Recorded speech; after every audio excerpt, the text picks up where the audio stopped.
You're playing in The Mentalist. It's going to be the sixth season in a couple of weeks in the United States. Were you expecting such a success when you started the show? I don't think there's any way you can gauge, what people are gonna love. I think that's really difficult. If you could, I think every show would be a success. If there was some sort of formula where you put this in, you put that in. Um, I knew probably after like the third episode aired that it would probably be on for a while. But I love making it. I love working with Simon. It's been such a joy, and like I'm so thankful for the experience. It's been great. Yeah. What's your favorite behind the scene moment you had with Simon? Because many friends are asking, do they have pranks between each other, you know? There is this, I know him so well that I know the kind of girl that he thinks is pretty. There's like a physical type.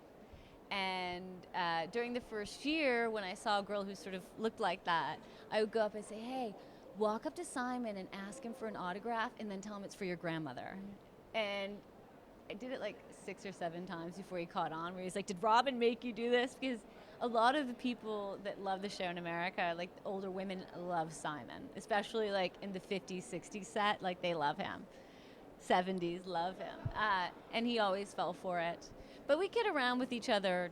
It's sort of lighthearted when it needs to be. We have a good time. And you're playing Teresa, and there's sort of sexual tension between your character and Patrick Jane. Do you think there's going to be something between them in the future? It's sort of a will they, won't they kind of situation, and I think it's interesting because it could just be like a platonic romance, like where they really at the end they don't have like this romantic kiss. It's just sort of they shake hands. I know that they really love each other and they care about each other, and they sort of need each other, and they're lonely people. As far as whether it's going to become romantic, I don't know. And I also think the longer time goes by, the harder it would be for either of them to make that decision, because they don't want to lose the other person. And sometimes, like, romance kills things. And would you like to see it finally, but maybe like in the last season? I don't know. I mean, I trust Bruno so much that he's going to make the right call, because it's such a volatile, like, people get really angry and stop watching, or, it's kind of it's sort of really odd territory. I don't know. How is it to play a female action woman? I mean, you're a cop, and in many TV shows before, the women was some kind of weaker character compared to the men. Now women tends to be stronger than the men. They're like leading. It's duet. really fun because he's always the one who's kind of afraid, and I'm sort of the brawn and taking care of things. That's fun. Sometimes the clothes get boring. Like sometimes I'm like, please, I don't want to wear another boy outfit and boots, and like you dress like a boy.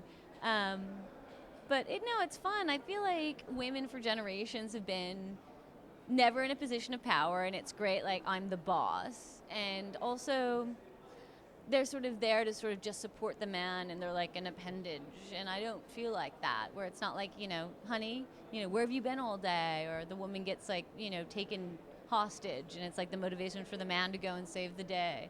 I feel like, she's a strong three-dimensional woman. And soon you're going to start the season 6.